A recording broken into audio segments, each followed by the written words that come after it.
Life is a never-ending journey that throws obstacle after obstacle on a person, and there are reasons for why that happens. This statement is highly accurate. David Sho's book, Beautiful Boy, A Father's Journey Through His Son's Addiction. The book is about David's son, Nick, and his journey through his addiction to drugs and alcohol. David explains what it was like dealing with it and describes Nick's journey in detail.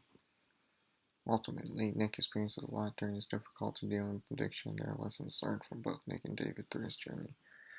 Chef wants the reader to realize as parents they should never blame themselves. They should not force the child to go to rehab, but instead encourage it, and as parents the best thing they can do is to be there for support for their child because it is their addiction and they should not become addicted to it and then worry about them 24/7. As Chef writes the book to help parents understand parents who are dealing with a child who has addiction and to help those who have addiction. Nick was born on July 20th, 1982. His parents are Vicky and David. Chef says about their marriage. Vicky and I have spent Nick's first 3 years in tired but blissful, half asleep, new parenthood, then wake up in the harsh light and oppressive chill of a shattering marriage. Their marriage is not going well. They get a divorce, which is not good for the child who is 3 years old. Divorces can be messy situations, and having a child makes it even messier. This may be a contributing factor to why Nick begins doing drugs and drinking alcohol, especially because of what is decided in the custody hearing. After the hearing concludes, Nick says she exhales heavily and says that Nick will spend the school year with me in San Francisco and holidays and summers with Vicky in Southern California. A child having to travel a couple hours during different times of the year is not an ideal situation for a kid who's growing up. Due to the traveling, he may not be able to make a lot of good friends, which when he does finally make good friends, he could potentially get in the wrong crowd. Chef later says in the book that he regrets that they get divorced and made Nick travel that far. David meets a woman named Karen and they start dating. Chef says, I introduced Nick to Karen. She shows him her art books and they spend hours drawing cartoons. It seems like they're getting well, which is good that Nick and the girl David is dating get along. Karen and David eventually get married. Chef says in the morning, however, he seems huge relief whenever a kid who has a parent who they live with during most of the time of the year gets married can be difficult and confusing time, especially at his age. He may not be able to understand why his father is marrying someone who is not his mother. Every event such as this one could be a contributing factor to why he starts using. Things become even more difficult and complicated for Nick when David and Karen have their son Jasper. As Chef writes, am I sugarcoating it? Maybe. I do know that it's complicated for him. David realizes that things may be going too fast and may be too complicated for Nick to understand what is going on. Karen and David having a son together may be too much for Nick to handle. Nick smokes for the first time when he is in the 7th grade. He does not seem to like the carpool kids anymore.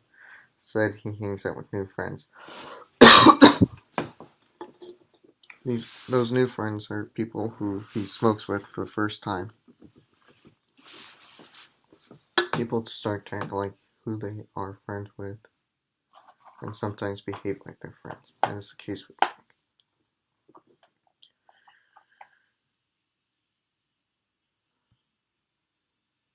They like the same type of music, dress similarly, start smoking together. Nick could be hanging out with those people because he picks them and wants to go away from the people who he has consistently carpooled with.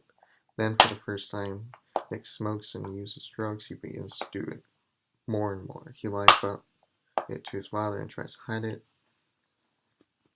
Nick assures him it's a one-time deal and that he just tried it. Chef says, of course I trust him. He wouldn't lie to me. This instance is the first of many times David will deny Nick's drug use and addiction. He has a hard time believing that his son would do drugs. That is normal for parents to think Their child would not lie to them and would not continue to do drugs. David would have been stricter and not believe Nick he could have done more earlier. This is a valuable lesson to learn.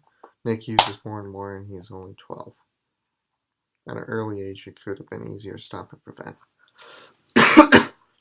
Nick's addiction gets worse as the years goes on, and he tells more lies to his family. David consistently gives him chance after chance, believing that he has changed.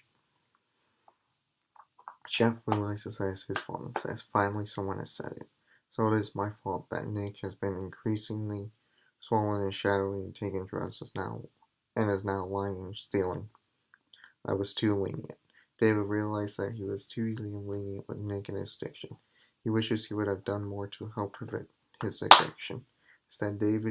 However, David should not be beating himself up and take blame for what Nick does. Instead, he should have been stricter with Nick when Nick first began to use in the 7th grade. If he could have prevented and stopped it early on, maybe Nick does not become an addict. The more and more you use, the more likely you are to become addicted to it.